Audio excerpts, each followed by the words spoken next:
Strike across the UK tonight. The strike ends at 10 o'clock.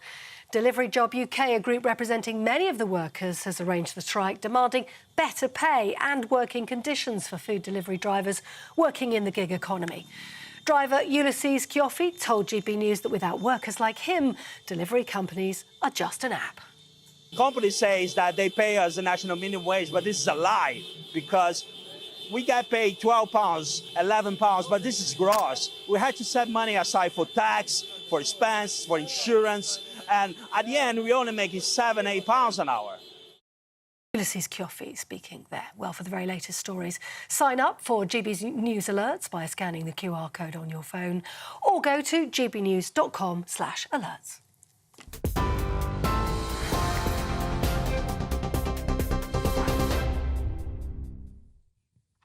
A couple of years ago, I said to you I couldn't believe the explosion of Turkish barbershops, just that most of them weren't Turkish. Most of them turned out, when I did some investigation, to be Albanian. But whatever, an exploding number of barbers on our high streets. And I asked you to email in, had you seen a big increase in barbers in your area? The results were astonishing. Hundreds of you got in touch to say our town had 2 barbers a year ago, now it's got 4 or 5 or 6. Well, the official figures are there are now 18,000 barbershops in the country, a 50% increase since 2018. And I have always thought, particularly as they only take cash, that probably they weren't cutting enough hair to justify the overheads of a shop, let alone anything else. So I've always had the feeling that it would be very useful as a front for money laundering, for drugs and much else. Doesn't mean they're all guilty of it, but something has to explain this huge increase. Well, I'm very pleased to say that GB News today went out on a raid. The Home Office have warned they intend to step up efforts to pursue crime gangs using high street businesses as fronts for their criminality. We were told of an explosion in the number of barbershops. Yes, we were told by you that that was the case, that are now being exploited by criminals to launder money and employ illegal immigrants. Today, GB News was given exclusive access on a raid in Oxford, where the Minister for Illegal Immigration, Michael Tomlinson, joined enforcement officers targeting a barber shop suspected of employing foreign nationals illegally. Our Home and Security Editor, Mark White, reports. Heading into this suburb of Oxford, these immigration enforcement officers are en route to raid a local barber shop. It's suspected of employing illegal immigrants. Part of a growing phenomenon where these high street businesses are being increasingly exploited as fronts for criminality. These officers are looking for an Albanian asylum seeker who's absconded and believed to be working here. While there's no trace of him, they have detained this Colombian man, another asylum seeker working here in breach of employment laws. As officers continue to search this business, the Albanian owner arrived. He now faces the prospect of a much higher fine, with tougher penalties for businesses introduced this week of up to £45,000 for each immigrant caught working illegally. Immigration enforcement raids are up by nearly 70% last year. That's a huge increase. And talking to the illegal enforcement team here, they've been ramping up in the West Midlands as well. You can really sense it. You can sense the work they're doing, and that work is going to continue. Across the country, the number of barber shops has exploded, almost 18,000 in total, up 50% in just a few years. While most are perfectly legitimate and a valuable addition to the high street, sources have told us that increasing numbers of barber shops are fronts for criminality. Billions of pounds from the proceeds of crime are laundered through these businesses, which don't just employ illegal immigrants, but are often involved in modern slavery, coercing and threatening victims of human trafficking to work for little to nothing. There is broader organised crime behind this. These sorts of premises do not pop up overnight without money behind them. And it's really important that we work with agencies such as National Crime Agencies, such as policing, such as HMRC and other government departments, to ensure that the weight of all the government's powers is brought to bear on those who seek to exploit vulnerable individuals. Nail bars and car washes have long been associated with criminal gangs, often employing and exploiting illegal immigrants. But sources say barber shops are rapidly overtaking them as a front for criminality. The authorities are keen to reiterate that the majority of barbers are legitimate and law-abiding, but they say they won't hesitate to go after those they suspect of breaking the law. Mark White, GB News. Well, great package there from Mark White, great exclusive for GB News. And I have to say, this is what I've been suspecting and saying for the last 2 years. The whole thing, folks, is a racket. If you think I'm wrong on that, then please send me farage@gbnews.com and tell me why I am wrong. It is a racket on a huge scale. And if immigration services are going to step up raids, good, because they will find many, many more people who've come into Britain illegally, working in these shops, working in businesses. They will find money laundering, they will find drugs, and much else. Of that, I'm absolutely sure. As Mark said, most of them are thoroughly respectable, but what a good front and a good cover a cash business like that makes. Well, I'm very pleased to be joined down the line by Kevin Saunders, former Chief Immigration Officer in Calais for UK Border Force. Kevin, when you saw that little package from Oxford, they'd suspected an Albanian was working illegally. Actually, it was a Colombian. Did any of that surprise you at all? Good evening, Nigel. No, not in the slightest. It's what I've been saying for years. People are coming to the UK because they want to work in the unregulated economy, because it's easy.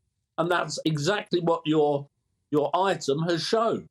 The fact that he was a Colombian is neither here nor there. He could have been any nationality that you want to think. He just wanted to work illegally. And you're spot on. The barber business is now a growth industry. It was car washes. And we've got one not very far from where I live that I'm quite sure is being run by illegal immigrants, and nail bars. So it's just another example of illegal working in the UK. It seems that the size of our illegal economy is actually quite a lot bigger than many of our counterparts across the English Channel. Is this a failure of us as a country to have allowed this to happen on this scale? Well, yeah, you're right. We don't have that many employment checks. I mean, if you were working in France, for example, or Germany, you would need to produce your ID card. Of course, we don't have ID cards, and people are dead against ID cards. So, yes, it is very easy to work in the black economy in the UK, and it's our own fault. We could clamp down on it. We've chosen not to. And I wonder what will happen to that barber shop in Oxford. I wonder what the penalty will be. It won't be anything too stiff, will it? Cool, not half. He could now be fined up to £45,000 for taking that person, because the penalties have just gone up. I think it was this week that the penalties went up.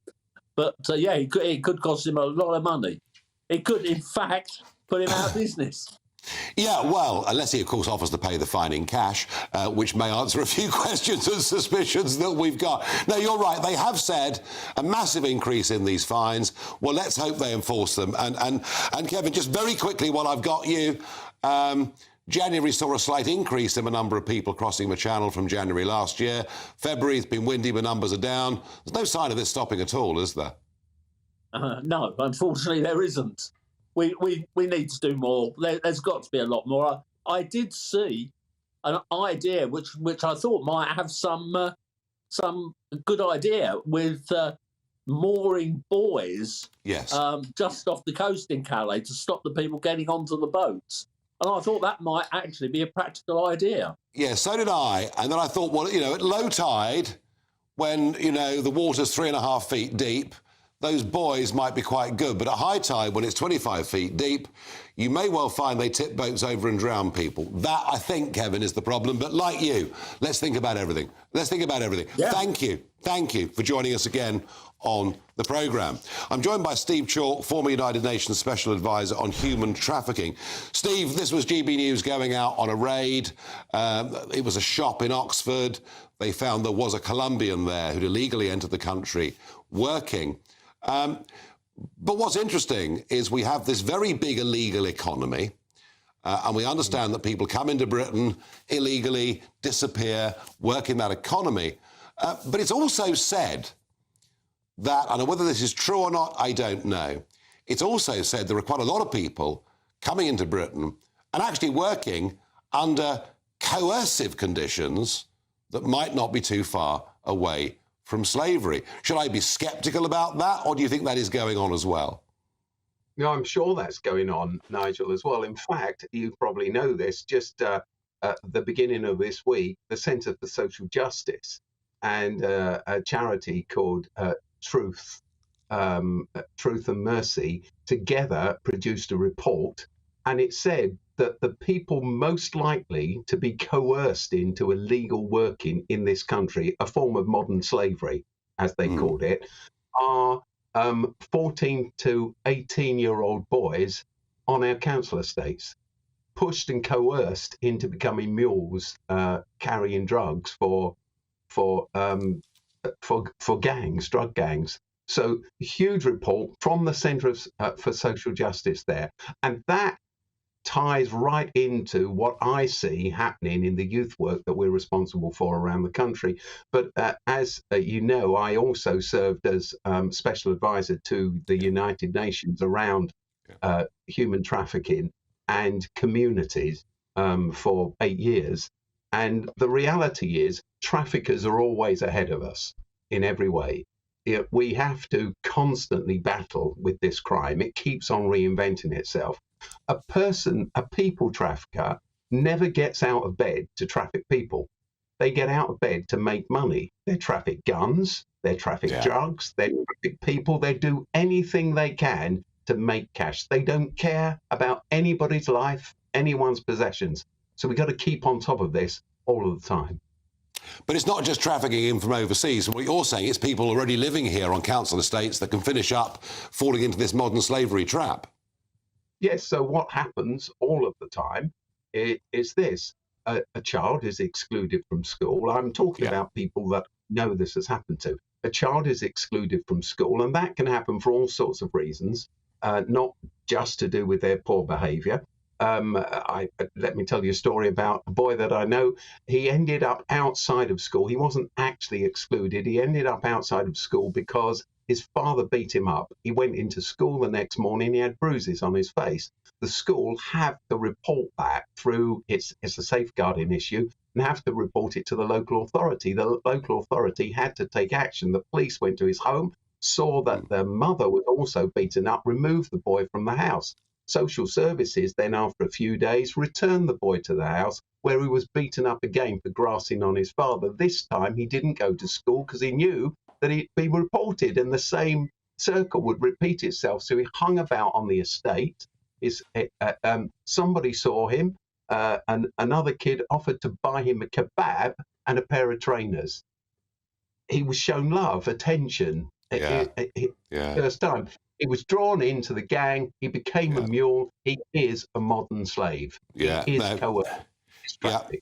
Massive problem. Steve Chalk, thank you for your experience on that. Very much indeed. Yeah, it's all pretty alarming. But, folks, I tell you, these Barber shops are a complete and utter racket. In a moment, another damning report about the state of Britain's prisons. I'll be joined by former Prisons Minister Anne Widdecombe. And let's debate, what should prisons really be like? Are we, if the prisons are that awful, are we likely to rehabilitate anyone?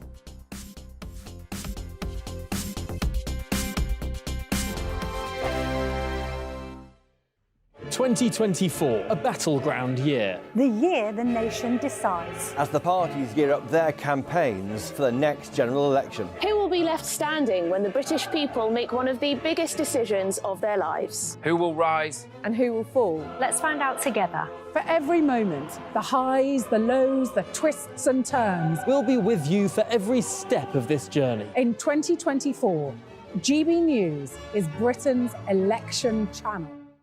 Martin Daubney. Weekdays from 3 p.m. Welcome to the show. Superb stuff, great footage. So you're right in the thick of it there. What's the mood on the ground? Well, I've left there now. I've actually now come to that EU Council summit that I was talking about. It's still pretty chaotic. The entire city of Brussels has been completely clogged with these tractors, sort of 3 abreast in most of the roads across the city. The people of Brussels aren't particularly happy. I mean, this is sort of reminiscent for some people of the Just Stop Oil protests, you know, people gluing themselves. People are unable to get to hospital appointments, and there's a lot of upset about the destruction that's happening on the streets of Brussels today. But on the other side, there's also the protests, which the farmers are saying that EU green laws simply are not able to fit with what they need to do to keep their businesses going. And just before the protests happened, we saw the European Commission actually make some concessions to the farmers' protests. And this is on the demands that were put on them to set aside somewhere in the region of 5% of their land for regrowing for biodiversity.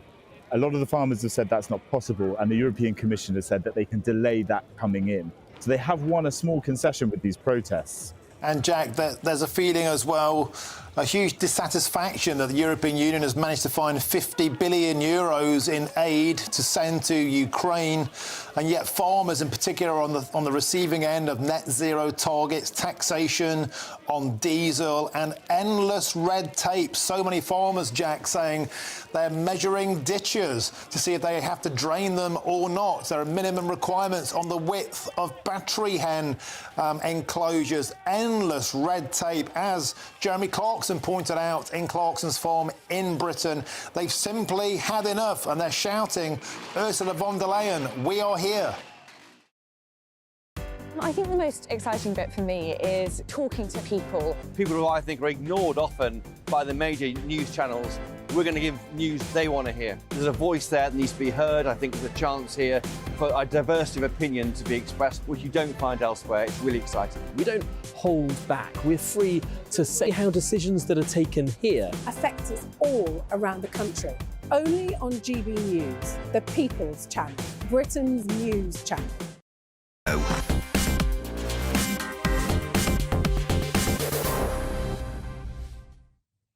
Now, occasionally you can have a look at a tabloid newspaper who'll tell you that life in British prisons is far too cushy and far too easy. And yet, I'm not sure that's the reality, because we get overnight yet another damning report about a state of a British prison. In this case, it's the Victorian prison in Bedford, and HM Chief Inspector of Prisons said that the conditions there are some of the worst he has ever seen.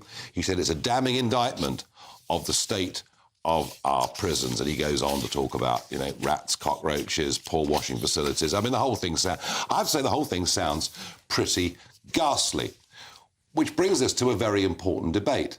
What is prison actually for? Well, who better?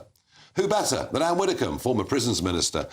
And this is a really important point, isn't it? You know, we punish people for doing wrong.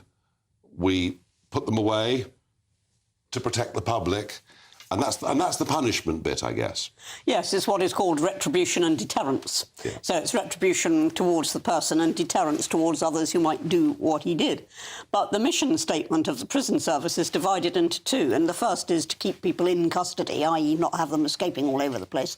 But the second one, that just doesn't happen on the scale that it should, is that the prison service is supposed to prepare inmates to lead useful and law-abiding lives, both in prison and upon release. Now, a useful life means that you're occupied, that you might be doing work in the prison workshop or in the education department, or you might be attending behaviour courses and all that type of thing, and that is useful. But what actually happens is that as soon as you get any overcrowding in our prisons, which we've got, as soon as you get that, what we call purposeful activity, which is what I've just been talking about, is the first casualty, because all the officers are then so busy upon movements of prisoners that they're not actually able to put the time into the purposeful activity. It's always the first casualty. And there are appalling stories coming out of our prisons at the moment about prison officers having relationships with prisoners and goodness knows what else. And, of course, once that happens, you run the risk of those officers bringing in drugs and etc. And I haven't seen our prisons so bad since the early 1990s, when Ken Clarke actually brought in somebody from outside, from the private sector, to try and sort it out. And then after him came Michael Howard, who had a very clear view that we should not just accept that crime was going to happen.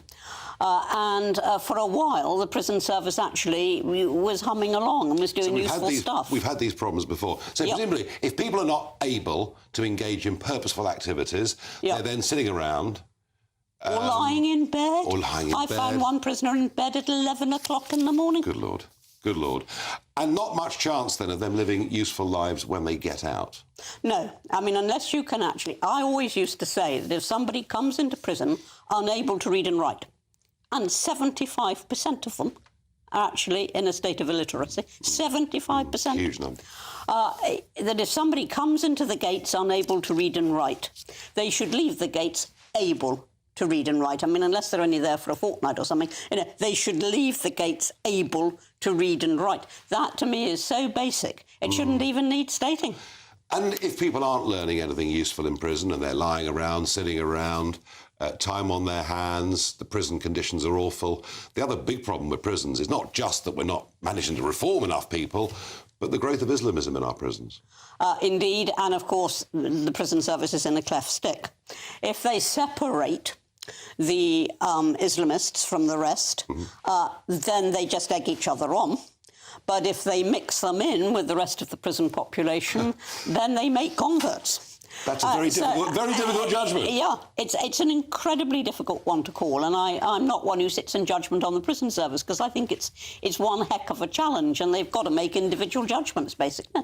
Bound to get some wrong, bound to. And I think you visited every prison when you were prison As then was, yes. As then was. Yes. Obviously, the population's bigger, the prison population too is bigger. You've visited prisons in America, you've visited prisons in Australia. This is a subject you've spent a lot of time looking at, understanding. Is there a model out there somewhere? Is there a country out there that maybe gets this right that we could think about copying? Well, we had, I don't know whether we still have, but we had an industrial prison at Coldingley where every single prisoner got up at 7 o'clock in the morning, went to work, did a whole day in the workshops. And this, Coldingley generally supported the prison service. So they'd be making clothes or they'd be doing laundries or whatever. But a whole day they spent in the prison workshops. And then 5 o'clock at night, they came back. So, we don't actually have to look abroad. We could look at what Coldingley was doing. But if you were looking abroad, then I would say take a look at Germany, where nearly every prison is run like that. So almost run along military lines?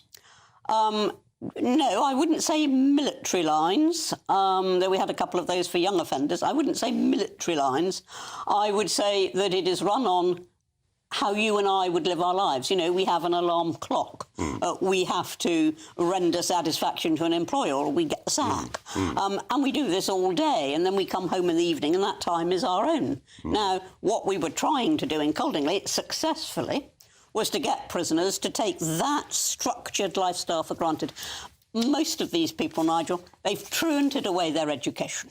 I used to go into education departments, they'd be doing the adult equivalent of the cat sat on the mat. And I would say, what happened at school? Always, and I wish I had a penny for every time it happened. They would say, didn't go to school, miss. And they've either truanted away or been excluded from their secondary education. Bedford prison is being talked about today. We had the escape from Wandsworth that took place a few months ago. A lot of these prisons were literally built in the late 19th century. Absolutely. Do we need to knock them down and start again?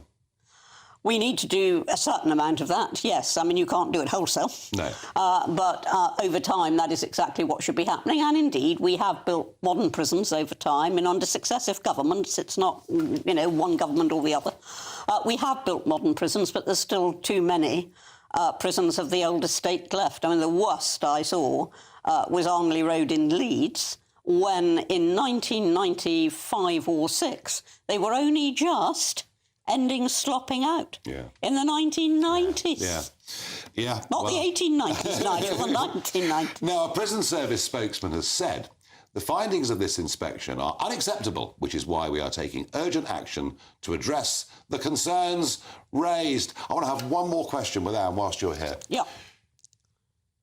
If somebody goes into prison and you say they can't read and write and they've truanted from school and they've probably slipped into crime very early in their lives, absolutely. 15, 16 or whatever it is, what are the chances of actually turning that person's life around in a good prison? A, it depends how long we've got them there. B, it depends on the will of the prison staff. And C, on the cooperation of the person. You know, if you can't get the person to see that, you know, they're not going to make anything of their lives if they carry on the way they are, then that doesn't work. But it can happen. But it can happen, and it does happen, and the crucial place where it should happen is in our young offenders institutions.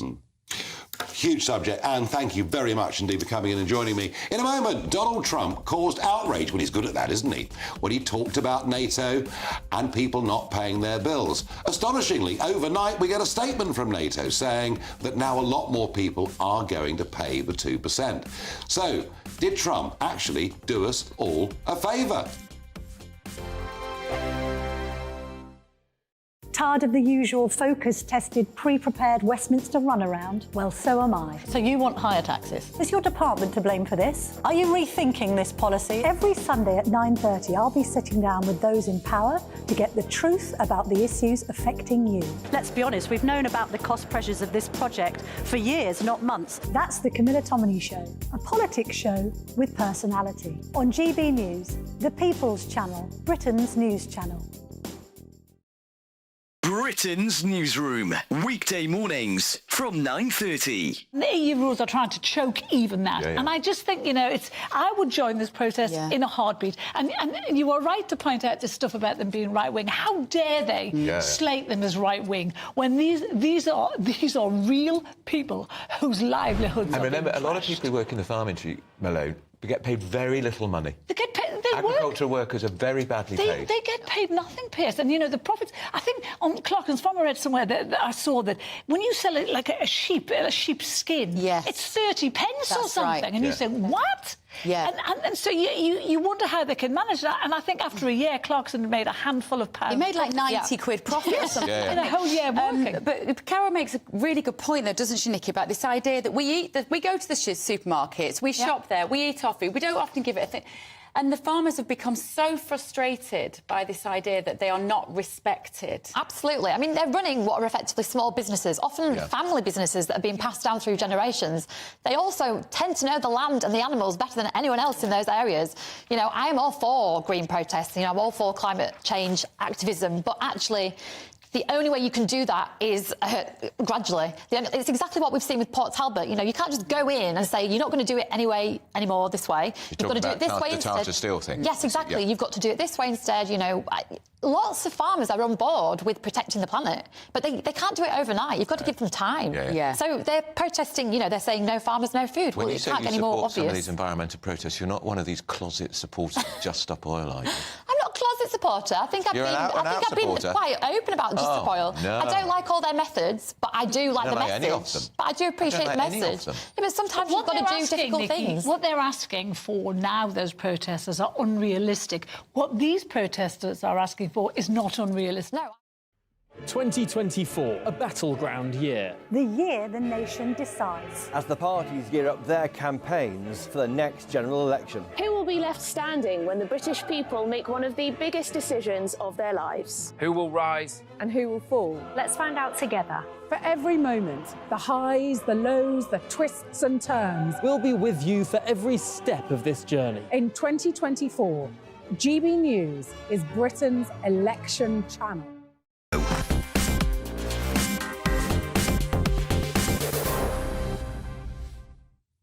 In 2017, shortly after Trump became president, he went to Brussels. It was the opening of a new NATO building.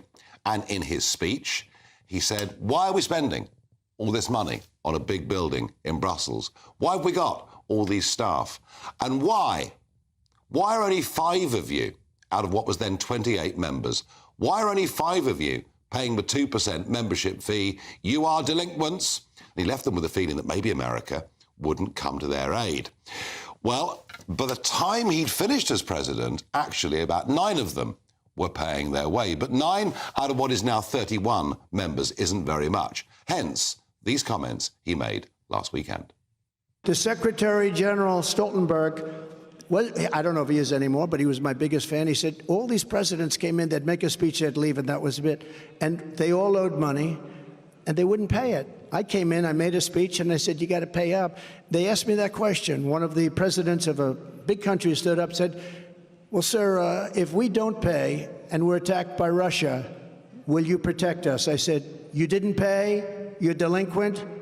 He said, yes, let's say that happened. No, I would not protect you. In fact, I would encourage them to do whatever the hell they want. You got to pay. You got to pay your bills. Now, of course, everyone's gone absolutely potty. Donald Trump has encouraged Russia to invade NATO members. No, that's Donald Trump making a point. That's Donald Trump causing outrage. That's Donald Trump trying to get a response. Now, a combination of that speech and also, what is happening in Ukraine, saw a statement from NATO today saying that now 18 of the 31 are going to pay their 2%. And my point is, however outrageous you may think some of Trump's comments, actually, he's got a point. Because if we're going to have mutual military support in this club, people, I think, need to play by the rules. Be keen to get a view from Colonel John Hughes Wilson, former military intelligence officer and previous advisor to NATO's international political staff. John, his style is not everyone's cup of tea, but he does have a point, doesn't he? He does indeed. And I know he's caused a great upset to a lot of people. But if you decode the diplomatic language carefully, Nigel, he's not talking to Putin at all. He's talking to NATO. And basically, he's saying in very simple, blunt, very Trump language, cough up. You can't hide behind America's skirts because we've got problems of our own. And I take the point one stage further. America is now embroiled in Gaza, Ukraine, they've got an emergent China, the Middle East, and big problems, expensive problems on the Mexican border. How long is Joe Schmo, and you know America better than I do, how long is Joe Schmo in Idaho going to fork out to pay for NATO? No, I think that's the point, John, really. I think what Trump has done is to put his finger on public opinion in America. And correct. They're saying, look, we understand. We understand the world. We think of ourselves as leaders of the world, and we're prepared to do that. But please don't take the mickey out of us. And I think that's where Trump is. That's where Trump's politics is quite clever. But I wonder, John, just looking at this situation, you mentioned the international problems that are happening and may happen in short order. Who knows?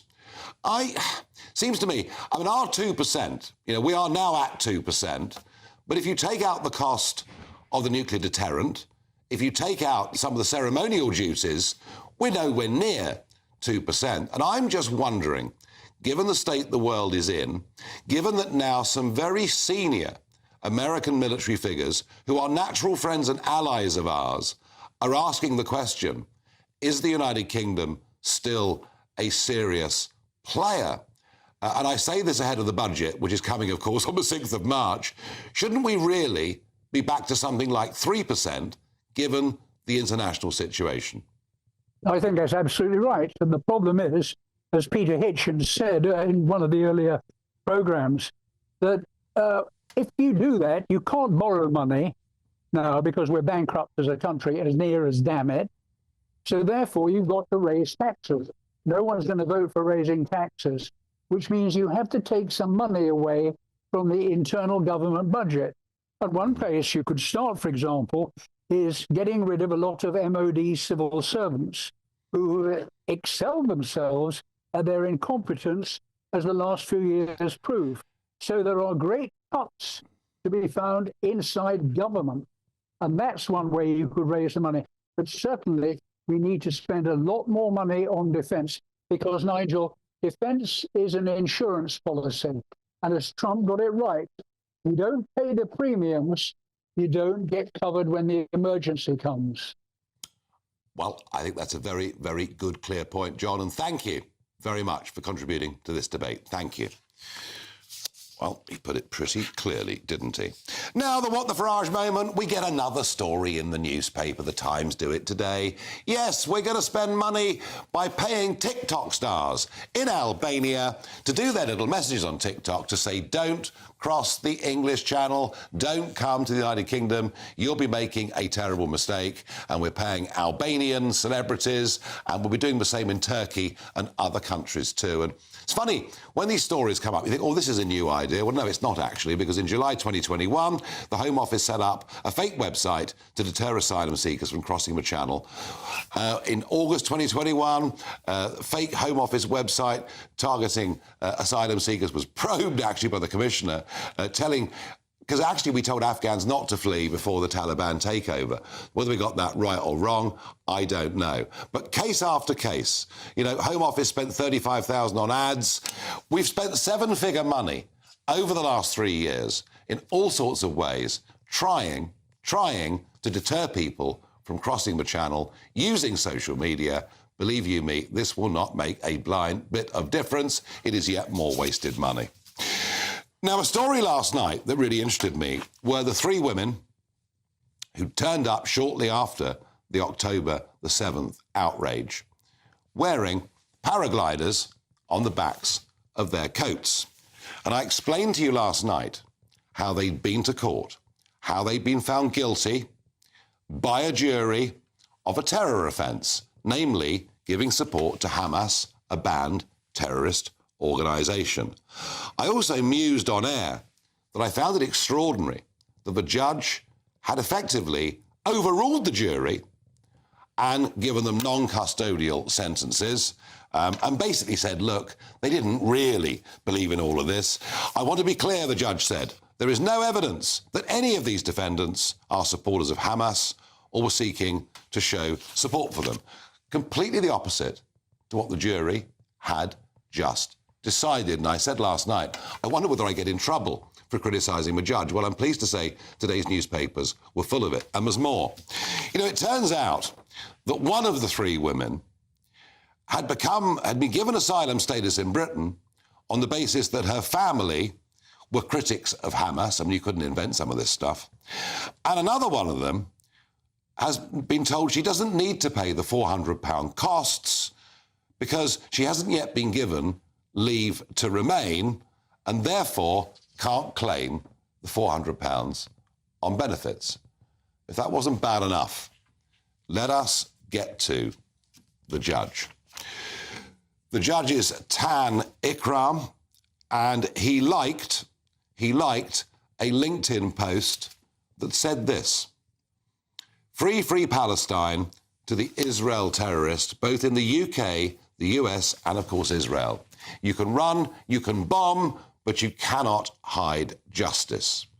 Now, it seems to me pretty extraordinary on the face of it that somebody who was sitting as a judge, and in particular, sitting as a judge in this particular case, if he's liked that sort of comment on LinkedIn, I think this raises very, very serious questions about his impartiality. Now, we have been in contact with him. We are hoping and waiting that we might get a comment from the judiciary on this. We've even invited him onto our programme to explain these comments. You know, did he mistakenly like the post, or does liking the post and the words that he used in court send you a very different message? You know, one of the things I don't like about America is the politicisation of its judiciary. I thought here in this country we were free of it. It would appear with every year that goes by, they become more and more political. That's my take. I could, of course, be wrong. It could have been a complete error. We'll find out when we get a statement. Tobias Ellwood, Conservative Member of Parliament for Bournemouth, last night saw his home attacked by about 100 pro-Palestine Gaza protesters. For this to happen on this scale and to go on for hours outside his property is, I think, worrying, disturbing. It is part of that trend that I've talked about already, that I think we're beginning to see sectarianism in politics. And therefore, I believe, and I've said this to you before, we need to better protect our MPs, or we'll find people simply, good people particularly, not coming forwards. On Patrick Christie's tonight, 9 to 11 p.m, Labour in free fall. Has Keir Starmer been found out? Their lead is slashed to 12 points.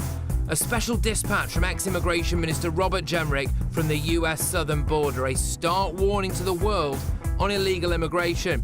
And if a pro-Palestine mob turned up outside your home, would you do the same as Tory MP Jonathan Gullis? Anyone in my community can challenge me, but if you dare come near my house, believe me, if the police aren't going to take action, I'll take action into my own hands.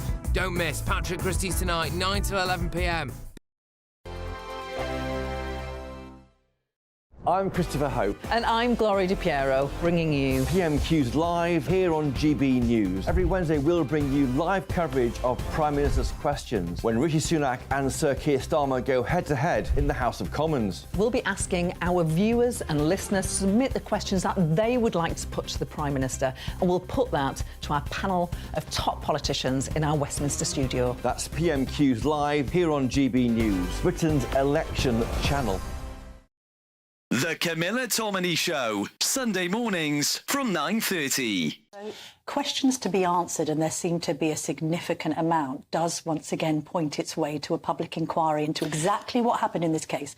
Starmer's called for that. Would you call for that too? I certainly think that first of all, there's one thing that's happening now. The NHS have to order an independent inquiry. That's been done. So they've got to look at all the whys and wherefores of what happened with this man. If it appears that we're not getting sufficient depth and breadth to this, then I think having an inquiry with all the powers that brings would be extremely advantageous. What I don't want is some long-winded inquiry that will take years, by which time other people will have been put at risk and maybe other lives have lost. We know what the problems are here, Camilla. Law's been passed on this. This is all about making sure on the ground we implement the highest degree of monitoring in order to ensure the safety of the public. Has care in the community failed? I mean, it seems oxymoronic to say that it's care in the community in this case. We know that the number of psychiatric care beds has been slashed from 52,000 back in 2001 to 24,000 now.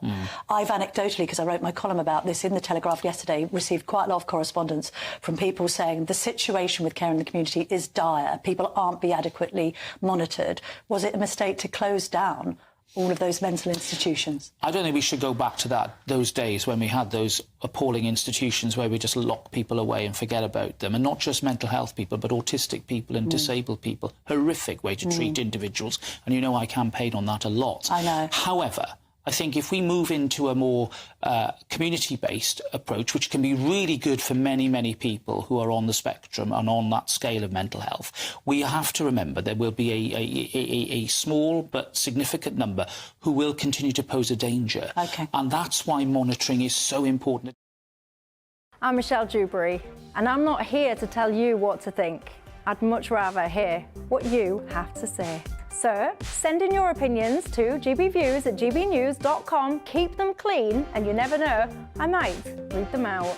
With my panel here on Jubes & Co, we debate, we get stuck into the issues of the day on a show where all views are welcome, especially yours.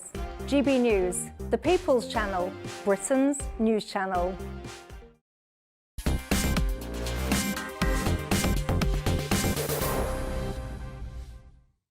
Tobias Ellwood is a Conservative Member of Parliament for Bournemouth. He appears quite regularly on GB News. He does the media round. He speaks a lot about defence as an army officer. He talks about foreign policy. I wouldn't call Tobias an especially high-profile Member of Parliament. I certainly wouldn't call him a particularly controversial Member of Parliament. He has his views and he's very happy to debate and to express them. Last night, outside his home in Bournemouth, about 100 people gathered to protest. Take a look at some of these pictures. I'm not only for the Palestinian people. You are here. You are everywhere. Serve the world. Now, this is all because Tobias Ellwood did not support an immediate ceasefire when Israel started to go into Gaza. About 100 of them were there. They were there for a long time, making a huge amount of noise. One or two of the things that were being said were not particularly pleasant. And I am worried about this. Yes, of course, we've always had a history in this country of political protest, and members of Parliament have to be big enough and ugly enough to take a bit of stick, and that's fine. But I think what we're seeing here, and I've said it before in other contexts, I think for the first time in our lifetimes, we're beginning to see sectarianism, political sectarianism in England. We've seen it in Northern Ireland. We know the baleful consequences that it could have. And that says to me that we have to think again, even more seriously, about the safety of members of Parliament. If we don't, my real fear is that a lot of people simply, a lot of very good people simply will not put themselves forward. That's my take on it. I'm joined by Dave Spencer, Head of Crime and Justice at the think tank Policy Exchange and a former Detective Chief Inspector with the Met Police. Dave, I mean, it's happened to me. I know it's happened to Jacob. You know, 2 or 3 people turn up and make a bit of noise and then disappear fairly quickly. But an organised protest with up to 100 people for 4 hours outside an MP's home, it's pretty frightening stuff, isn't it? Well, good evening. I think that's absolutely right. And certainly my sense of things is that we are now confronting a pretty serious and actually escalating issue, which actually goes to the very heart of our democratic settlement. We're all well aware of some of the really awful cases, the murder of Joe Cox MP in 2016 and Sir David Amess in 2021. Yeah. But actually, we're all very familiar with those cases. What I think is less well known are the reality, the cases where actually MPs and other parliamentarians are confronting and dealing with a daily barrage of threats, stalking, harassment, really on a daily basis. And what I'm not talking about here is the sort of normal thrust of public debate, which, as you rightly say, any politician can deal with. I'm talking about really very serious, awful criminal behaviour. And certainly my sense is that this is a problem which is getting worse. And the impact for our politics and for our democracy is very serious. The risk of fewer good people willing to go into politics, a limit on honest debate. Like, we do need to have politicians who are willing and able to have honest debate about serious policy matters.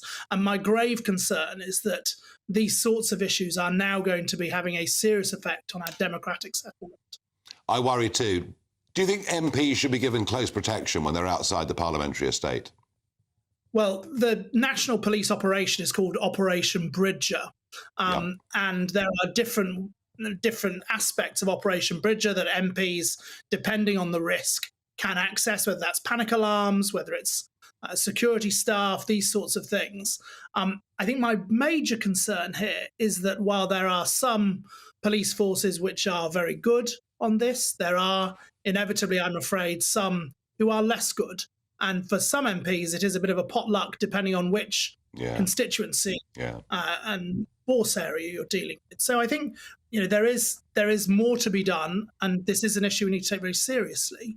I think in relation to the terrible scenes outside Mr. Ellwood's home, I think one of the things that certainly occurs to me is that the legal question here, and the big legal question really, is that what seems to happen is that with the police and the courts and prosecutors is some kind of balancing of rights exercise. On one hand, we have the rights of Mr. Ellwood and his family and his neighbours to have a private family life. And on the other hand, we have rights of a mob to shout and scream through megaphones for a number of hours during the evening. And it seems to me that time and again, the rights of the mob and protesters are winning out. And my concern this is that the right way around? I would say probably not. No. Dave Spencer, thank you for your clarity of thought on this very, very important issue. Jacob, you know, you and I have talked about, I mean, whenever I say to the audience, MPs to be protected better, the emails come in. We spend enough blooming money on them already. But there is something different here, isn't there? I think what happened to Tobias is really very unpleasant. And I think that it was dark made it even more unpleasant, that it was very... It was intended to intimidate, and the numbers were large. However, one of the things I love about our democracy is the availability of MPs and that it is safe for MPs to walk the streets. I bumped into a charming man this afternoon, actually, as I was going to Parliament Square, and he said to me that he was surprised I was just wandering about.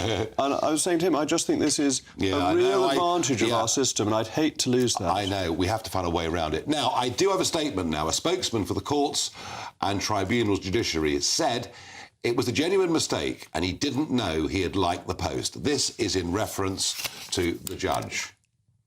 Well, I suppose you can believe that if you want to, Jacob, can't you? You can, yes. We shouldn't question, should we? At least he hasn't said that his telephone was hacked, which is the other excuse people use when they've done something embarrassing. Oh, dear. What are you majoring on tonight? We're going to be talking... what are we going to be talking about? It's a very good question. We're going to be talking about the Labour Party again and how it's still in these terrible difficulties in relation to anti-Semitism and how Keir Starmer just hasn't got a grip on his party. It'll be a good debate. Now, tomorrow, there are two very key by-elections, and for the first time ever, GB News will be covering all of that live. We'll be on from midnight to 6 a.m. on Thursday night into Friday morning, and I'll be in the studio between 2 and 3 as the results come in from Wellingborough and from Kingswood. Do please tune in. Looks like things are heating up. Boxed boilers, sponsors of weather on GB News. Good evening. Welcome to your latest GB News weather update with me, Annie, from the Met Office. There'll be further rain to come on Thursday for many of us.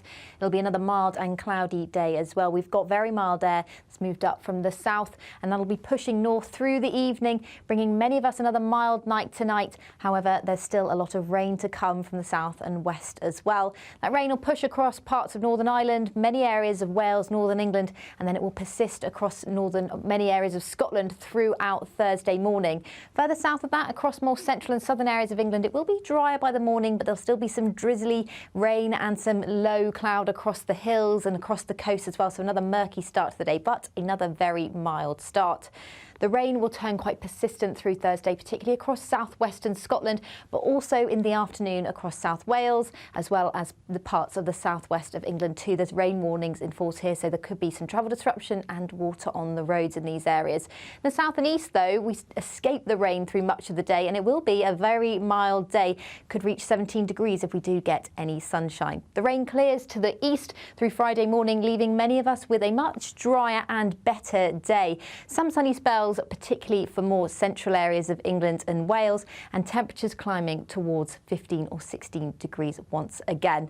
Staying mild on the weekend, however, there is some further rain to come, particularly through Saturday night and into Sunday. That's all for now. See you later. A brighter outlook with Box Solar, sponsors of weather on GB News.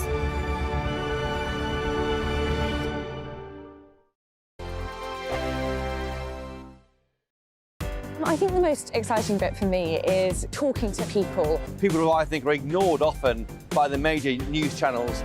We're going to give news they want to hear. There's a voice there that needs to be heard. I think there's a chance here for a diversity of opinion to be expressed, which you don't find elsewhere. It's really exciting. We don't hold back. We're free to say how decisions that are taken here affect us all around the country.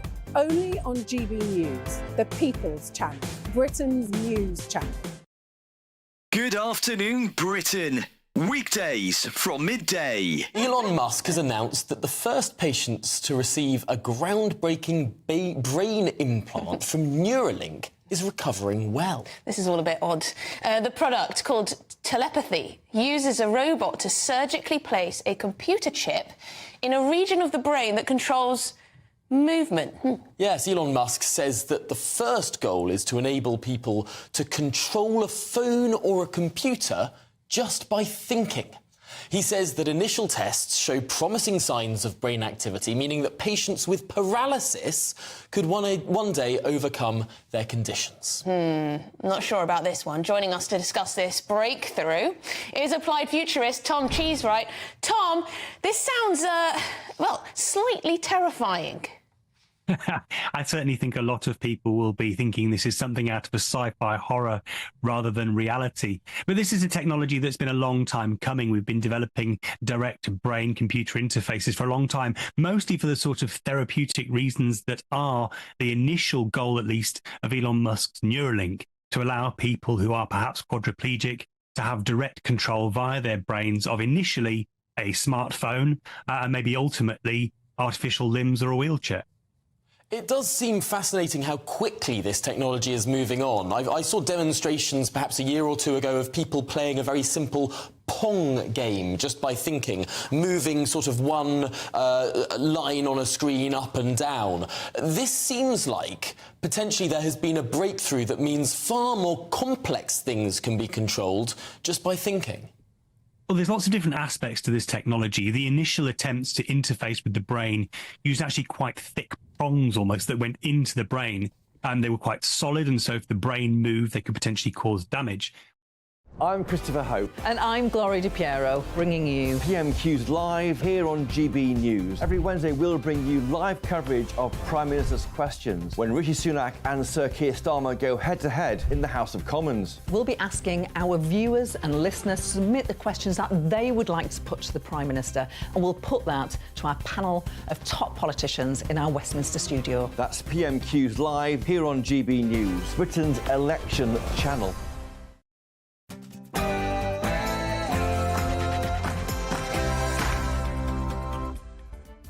Hello, good evening. It's me, Jacob Rees-Mogg, on State of the Nation tonight. Some old Labour with the same old problems of anti-Semitism. The party's polling lead has sunk to a 7-month low after the suspension of 2 parliamentary candidates in the midst of further anti-Semitism controversies. But there are more than just these 2 that require Sir Keir's attention. And a new report has suggested a 1% increase in council tax could put more bobbies on the beat. But as the police waste their time harassing Christian preachers like this... As long as you're not preaching over the megaphone. Obviously, a crime has been committed. We need to investigate. Okay. Or do you want a £100 fine? Okay. Because if you don't want that, we could deal with it in custody. Surely they need better organisation, not more money. Plus, the tradition of peaceful protest has not died. I visited a group of Christian climate campaigners who have decided to stage a 240-hour vigil outside Parliament. State of the Nation starts now.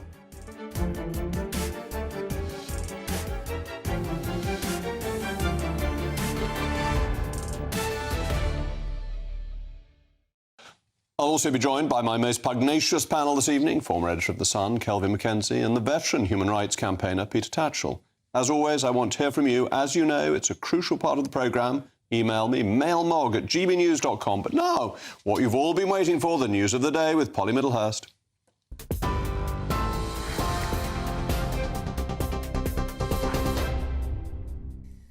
Jacob, thank you, and good evening to you. Well, the top story from the GB Newsroom tonight. Labour says there are strong checks on would-be MPs after a second Labour candidate was suspended following accusations of anti-Semitism. Former MP Graham Jones, who was reportedly recorded saying British people who volunteer to fight with the Israeli Defence Forces should be locked up, is now the focus of attention. His suspension coming only a day after Labour was forced to suspend and withdraw its backing for by-election candidate Azhar Ali.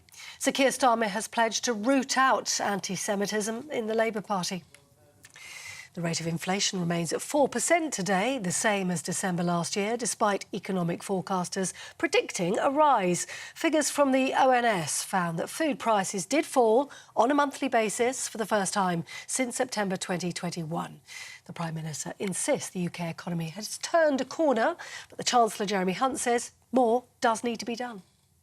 Inflation never falls in a straight line, and although it's welcome that it hasn't gone up today, it is still double the target level of 2%, and we're not going to be able to relieve pressure on families until we hit that target and the Bank of England feels able to reduce interest rates. So this is a time to stick to a plan that is clearly working, but we need to make sure that we really get to that end point of inflation at 2%. Crossbow owners could face police checks under government plans to stop weapons being used in violent attacks.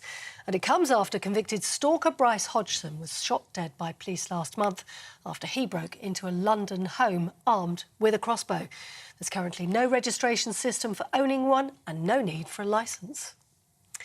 HMP Bedford has been described as filthy in a new report, with some of the worst prison conditions ever seen.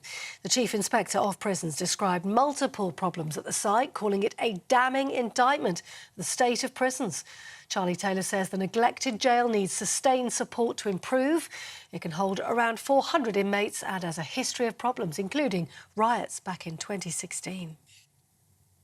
Foreign soldiers who seek asylum in Britain after fighting for the UK must be protected from being sent to Rwanda, the government has been told today.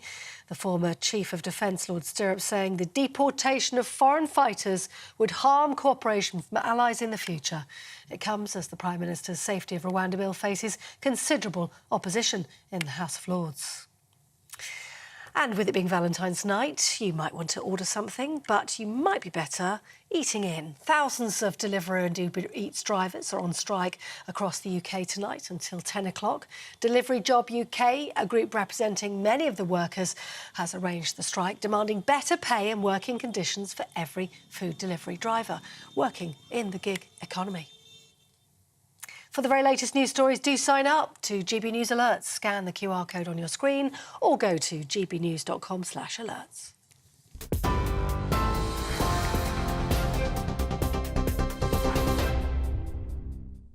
If Sir Keir Starmer ever had control of the Labour Party, he now seems to have lost it. He wants you to believe that under his leadership he has created a new party. But this week's developments show not only that he is almost incapable of committing to anything, but Jeremy Corbyn's legacy is alive and well. In fact, it seems to be thriving. First, it was Azhar Ali, who Sir Keir initially backed, indeed sent shadow cabinet members onto the airwaves to defend him and to help him. Then it emerged former MP and then Hindburn parliamentary candidate Graham Jones allegedly also made deeply unpleasant remarks at the same Labour Lancashire meeting. Now, if the leader of the opposition is serious about tackling this problem, he needs to tell us who else was at this meeting. Were there senior party members there? Were there members of the shadow cabinet? Why does it seem as if these anti-Semitic comments went unchallenged? Why didn't somebody stand up and say, you can't say that?